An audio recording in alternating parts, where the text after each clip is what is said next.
Então vamos lá? Bom, o Bitcoin tá caindo bastante, existem vários vídeos na internet explicando essa queda, obviamente inventando motivos pelo qual o Bitcoin tá caindo. Eu quero dar minha opinião, ela é bem conspiratória, para ser bem sincero, então primeiro eu vou falar sobre as teorias diversas que a gente tem do porquê que o Bitcoin tá caindo e toda a conversaiada, e depois vou dar uma opinião que eu não vi ninguém dizendo ainda, e que eu acredito que, apesar de ser conspiratória e de eu não ter nenhuma base para afirmar, ela é o que mais faz sentido, você vai perceber que ela é lógica. Antes de mais nada, quem é Sardinha Raiz vai deixar o like na confiança. Se você não é Sardinha Raiz ainda, o que eu vou te pedir? Pô, chegou no canal agora, não me conhece ainda, segura a mãozinha, considere deixar o seu like e se inscrever aqui no canal se o vídeo te agregar, te trouxer algum conhecimento legal. Ah, pô, Raul me ensinou uma coisa que eu não sabia. Aí se inscreve, não quero like por pena, nem pra ajudar o canal, não. O que tá acontecendo agora? O Bitcoin, ele vive de 3 histórias específicas aqui. Tem quem diga que o Bitcoin é uma reserva de valor, né? Que ele é o ouro dos nossos tempos aqui e que ele vai substituir o ouro nessa coisa, ou pelo menos rivalizar com o ouro nessa capacidade de proteger contra crises, né? Pode ser utilizado por países como um tipo de reserva. Quando a gente fala dessa narrativa, apesar de eu gostar muito dela, eu acho que o Bitcoin ele vai se provar ao longo dos anos uma boa reserva de valor, a gente precisa se lembrar que o ouro, para chegar nessas características e ser considerado uma reserva de valor, ele acompanhou o ser humano por milhares de anos. Na verdade, por mais de 100 mil anos aí da nossa história. Quase desde que a espécie humana existe, o ouro ele acompanha a gente. Seja como adorno, seja como adereço, e já como uma reserva de valor mesmo, a gente vai usar lá desde a necrópole de Varna, né, lá em 4.500 anos antes de Cristo. Você já tinha pessoas enterradas com roupas de ouro, colares, etc. Quando você olha para povos diferentes, então os povos europeus e aqui os maias, né, eles já davam valor pro ouro, já consideravam o ouro um metal precioso. E o Bitcoin, ele existe desde 2008. Eu tô vivo desde 1993. Então eu sou mais velho que o Bitcoin. A gente não vai ver no nosso tempo de vida essa tese se confirmar. Porque ainda que o Bitcoin tenha 100 anos, por exemplo, né, ele ainda vai ser muito jovem para dizer que ele é uma reserva de valor e que ele tem capacidade de proteger valor ao longo dos anos. O ouro tá aí desde sempre. Você pode pegar lá no ano 1000, se você voltar e você tinha ouro lá, você vai conseguir utilizar, né? Se a gente conseguisse fazer uma viagem no tempo, você poderia levar o ouro para qualquer época, inclusive pro futuro é bem provável que também, e você veria o ouro com valor. O Bitcoin, cara, você voltou para antes de 2008, ele nem existe. Então, assim, ele não é uma reserva de valor comprovada, né? Não quer dizer que não vá se tornar um ativo assim, mas hoje em dia não é. Aí a gente tem um monte de gente, o segundo grupo de pessoas, né, que utiliza também o Bitcoin como essa ideia de proteger contra a inflação ou de proteger contra a tirania dos estados. De onde parte essa premissa, né? Os governos mundiais, desde o fim do padrão ouro, lá em 1970, eles começaram a imprimir dinheiro de forma desenfreada. E aí, a escola austríaca, ela diz, né, pra gente que a inflação acontece quando os governos imprimem moeda, quando eles acrescentam dinheiro na economia. Então, se você tem Bitcoin aqui, você estaria protegido contra isso, porque o Bitcoin, ele já tá limitado, né, por natureza. Só vamos ter 21 milhões de Bitcoins em toda a história da humanidade, não tem como criar mais. Então, se você tem qualquer fração de Bitcoin, o seu dinheiro se torna deflacionário. Ele é o contrário de um dinheiro inflacionário, ele se transforma em um dinheiro deflacionário. Então, a tese dessas pessoas é que quanto mais tempo passar, as pessoas vão querer mais Bitcoin, porque tá ficando mais popular, não vai existir um aumento de Bitcoin na economia, não vão ser criados novos Bitcoins e, naturalmente, aqueles Bitcoins vão ganhar valor com isso, né? Quem acreditou nessa tese conseguiu ganhar muito dinheiro, mas se você analisar de 2020 até agora, por exemplo, você teria uma destruição do capital, porque a gente tá observando o momento que o Bitcoin tá em queda, né? Nesse momento, essa ideia de preservação do valor, ela pode acabar ficando enfraquecida, né? Então, quando o Bitcoin não se comprova, ele acaba tendo uma queda. Agora, vamos falar do terceiro caso, e que, na verdade, é a verdade sobre o Bitcoin hoje, é a seguinte: a maior parte dos agentes de mercado, de quem tem Bitcoin, comprou o Bitcoin porque ele se valorizou, como um processo completamente especulativo. Eu vou comprar e vou manter aqui porque eu acredito que ele vai subir de preço. Isso é o grosso dos investidores de Bitcoin hoje em dia. Tanto é que chamam de investimento, né? Uma moeda, ela nunca é chamada de investimento. Você não compra dólar como investimento, né? Você compra dólar ali para exercer alguma coisa, para comprar na bolsa americana, para investir em empresas reais, né? Então, o grosso dos investidores de Bitcoin são altamente especulativos e estão nesse objetivo de ver o Bitcoin crescer. Eles podem até negar isso num primeiro momento, mas a gente sabe a realidade. E aí, o que a gente tem como problema para isso hoje e algumas justificativas dessa queda? A inflação americana, ela tá um pouco mais controlada, né? E partindo dessa premissa, você não teria por que temer. As bolsas estão renovando as máximas, esse investidor especulativo, ele procura aquilo que tá subindo. O investidor, ele vai sempre olhar para esses lugares, então, né? Então, se o mundo não tem urgência inflacionária, se não tem pressão nenhuma, você não precisaria alocar dinheiro no Bitcoin nesse momento, e o Bitcoin acabou se transformando em um ativo completamente relacionado com as grandes instituições financeiras. A gente vê hoje que o Bitcoin cai junto com a bolsa e tal, né? Agora, ele deu uma descorrelacionada aqui. A expectativa ficou gigantesca em torno do Bitcoin, todo mundo achou que ele ia a 1 milhão, né? Porque ele estava subindo loucamente, foi a 120 mil, tarará, tarará, todo mundo comprou e encarteirou. Essas pessoas que encarteiraram ele no último ciclo de alta, elas venderam. A hora que bateu 120 mil, voltou fora. Vou esperar cair mais e comprar de novo. É o que acontece com moedas especulativas, né? O Bitcoin ele tem agido de maneira especulativa, ele tem diminuído essa volatilidade ao longo dos anos, deve se desenvolver. Vocês sabem o quanto eu gosto de Bitcoin, o quanto eu acho incrível a tecnologia, mas vamos ser sinceros que ele não está sendo utilizado no seu primor, com a sua primazia para a qual ele foi projetado, né? Agora, o que eu acho de verdade? Eu vi um monte de gente contar essas histórias,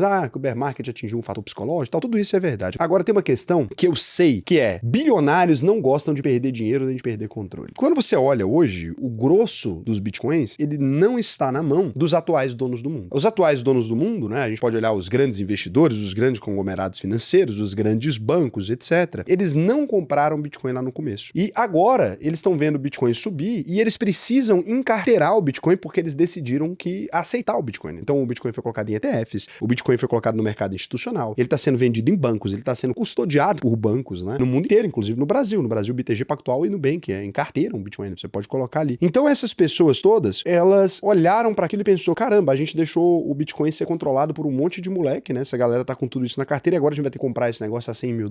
Pô, como eles têm grandes quantidades daquilo ali, eu não acho difícil eles simplesmente criarem a própria crise. Se você coloca para vender determinada quantidade de Bitcoin, né? Se você coloca ali para vender de uma vez algumas quantidades de Bitcoin e associa isso com matérias que assustem as pessoas, né? Você vê que o momento foi perfeito, né? Junto com aquela ideia de que o Epstein pode ter controlado o Bitcoin lá no começo, notícias falsas de que ele seria o Satoshi Nakamoto, uma loucura ali mostrando, sujando a imagem do Bitcoin, tá utilizando ele para todo tipo de sujeira, né? As manchetes recentes, elas começaram a sair nesse momento exato que começou uma pressão vendedora muito maior. Ou seja, o que me parece, né? O que me parece é que estão tentando desvalorizar o Bitcoin justamente para entrar, para colocar ele nesses fundos, para deixar ele nesse controle cada vez maior, né, dessas instituições. Então, eu acredito que simplesmente tem investidor querendo entrar, investidor grande, e eles estão utilizando dos instrumentos de mercado para fazer caos, para fazer barulho e deixar as pessoas com medo, e depois eles vão mudar completamente essa narrativa, como já aconteceu tantas outras vezes, né? A BlackRock lá atrás falava que nunca teria Bitcoin, depois criou os ETFs e tarará, e começou a consolidar, e hoje em dia tem, né? A mesma coisa é, não, o Bitcoin nunca vai ser um ativo real, ele nunca vai ser aceito pelos estados, e de repente os países começaram a encarteirar Bitcoin. Então, me parece simplesmente uma crise forjada para comprar mais barato. Que é um movimento que empresários fazem, né, Raul? De desvalorizar algum claro, ativo, uma empresa... Qualquer coisa para comprar depois. Comprar. Isso é normal. Então minha mãe tava certa. Quem desdenha quer comprar. Quem desdenha quer comprar. Isso aqui é igual seu amigo que chega na gatinha na balada e fala, nossa, mas você tem celulite na perna. Ele, louco, tarado pra macetar a menina e tá ali com conversa fiada, né? Uma lenhadinha na pessoa pra diminuir o valuation, né? Então a mesma coisa que estão fazendo com o Bitcoin. E daí vai ter, né? Quando cai 20%, depois você não precisa mais fazer muita coisa, porque os investidores de Bitcoin, eles são, no geral, amadores e são totalmente avessos a risco. Ele não entende de verdade a tecnologia, ele não sabe por que colocou na carteira. Então, se você pergunta para 90% de quem tem Bitcoin, fora as pessoas que têm um estudo maior, né, que são maximalistas, acreditam nessas coisas, quando você olha, esse 90% ali é gente que comprou no Oba-Oba. E aí, quando ele compra no Oba-Oba e cai, ele fica assustado, né? Vários amigos meus me mandaram mensagem perguntando se é melhor vender, se esse trem vai acabar, aí manda essas matérias de fim de mundo. É só mais uma vez que o Bitcoin morreu, só mais uma vez que desenhou a janela de compra e só mais uma vez onde você não vai querer comprar, né? E aí no próximo ciclo de alta você vai estar, eu deveria ter comprado Bitcoin, né? E aí quando ele tá caindo, ainda bem que eu não comprei Bitcoin. Quando ele tá subindo, nossa, eu deveria muito ter comprado Bitcoin. Então é uma conversa meio preguiçosa. Se você quiser sair dessa inércia completa, entender os mecanismos, é a hora que vale a pena comprar Bitcoin. E não só Bitcoin, como aprender a investir em todo o mercado financeiro brasileiro, americano, japonês, chinês, pegar aulas assim profundas sobre esse tema, eu posso te convidar para minha escola. Eu tenho uma escola de investimentos, é a UVP, né? Você se transforma em um investidor em 8 semanas. É interessante que essa parece ser uma promessa muito agressiva, mas da primeira aula que as pessoas assistem na UVP, né? A primeira aula ao vivo, ninguém entende de nada. Imediatamente, na outras 3, 4 semanas depois, as pessoas já estão discutindo temas complexos ali com a maior facilidade, né? Quem é meu aluno pode comentar aí que aprendeu na maior tranquilidade. E lembra também do compromisso da UVP. Você tem que ganhar mais de R$4.500 para clicar nesse link aí, senão nem clica. E você tem essa garantia de 100% aqui. Então, o que significa isso? Se você entrar na UVP e não aprender a investir, eu mesmo devolvo 100% do seu dinheiro. Pode pesquisar meu nome aí, ó. Raul Alencar de Sena, para ver se eu tenho um nome mais sujo que pau de galinheiro, né? Tem muita gente que tem um nome sujo. Pode querer pesquisar aqui meus processos. Eu só fui processado por corretora, por contar aqui alguns segredinhos, né? Esse aqui é o mesmo processo, é a mesma origem aqui, mas é tudo aí, ó. Pode reparar que eu só fui processado por corretora. Eu tenho 8 processos e todos eles são corretoras me processando. E agora a gente pode verificar aqui